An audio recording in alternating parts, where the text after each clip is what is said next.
What's up? So I've gotten a lot of questions as to how to record drums on a low budget, and honestly, I never have a good answer for that because I'm not gonna lie, the mics I own aren't exactly the cheapest, but I went online and bought 4 of these Pile Mic PD Mic 78s. More like pile of shit. I got these 4 for only $27, which included shipping.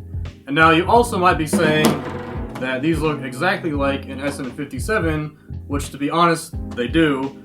But the real question is, do they sound as good?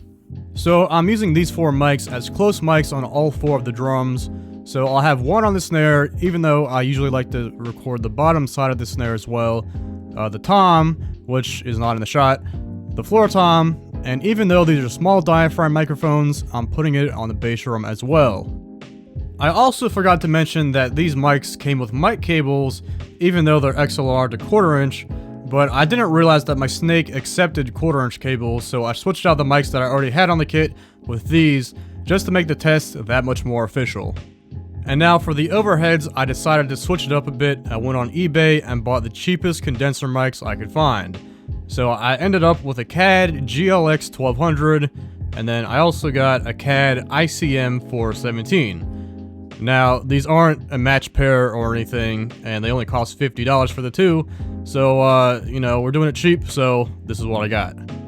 Now, I'm not going to go into too much detail about mic placement, just because there's already like 1.5 million videos on how to set up mics and different methods and different configurations, so if you don't know anything about mic placement, I suggest you look up some videos. But as far as the overheads go, I'm using the XY configuration just because in my experience I found that the XY configuration works well with small diaphragm condenser mics, so I made this ghetto little bracket just to hold the 2 mics, and also so I only have to deal with one stand.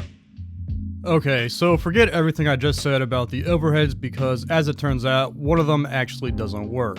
It turns out that the wires that connected to the diaphragm, they ripped off, so I tried to resolder it and then glue it back together, but it still didn't work, so in the trash it goes.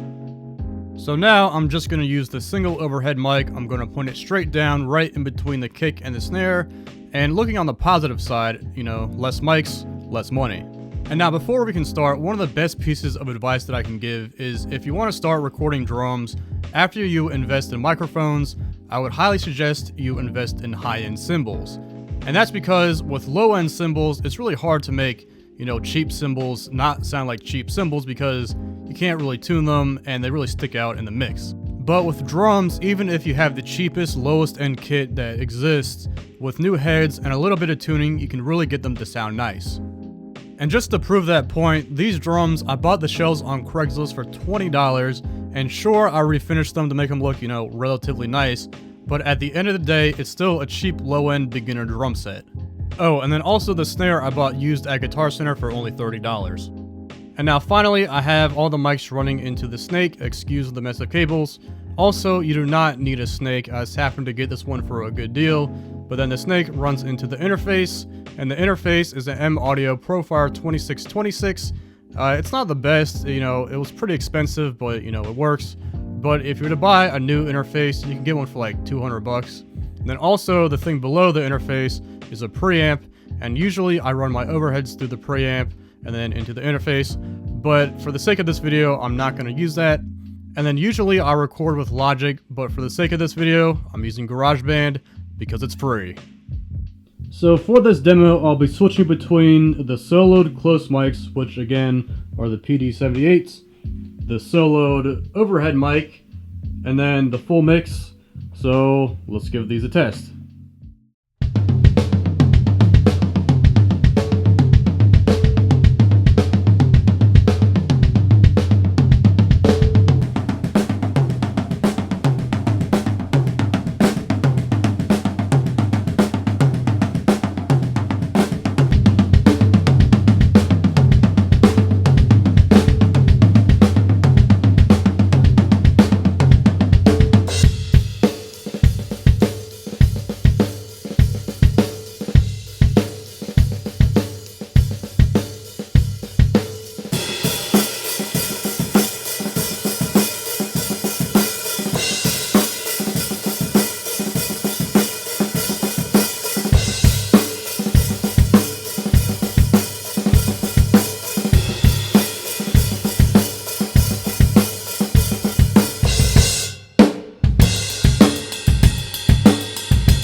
So what's my opinion on these? Now, first of all, as you can hear, the overhead decided to crap out of nowhere. So lesson of the day, don't buy cheap used mics on eBay.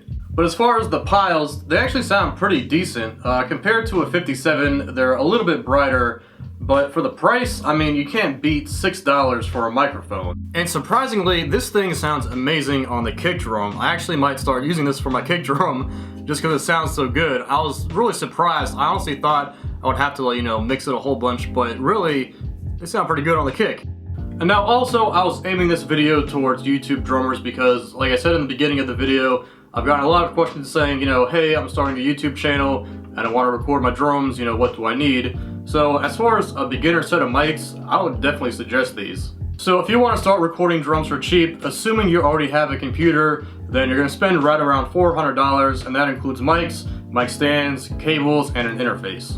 And now obviously these mics are not the best quality, but like I said, for like a YouTube video, then these are definitely good enough.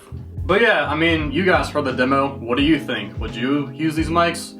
Let me know in the comments. So if you're into this sort of video and you want to support what I do, I have a Patreon page that you can check out. Also, you might have noticed that I have stickers. So if you want to grab a sticker, there's a link in the description if you want to buy one. But that's it for this one. Thanks for watching.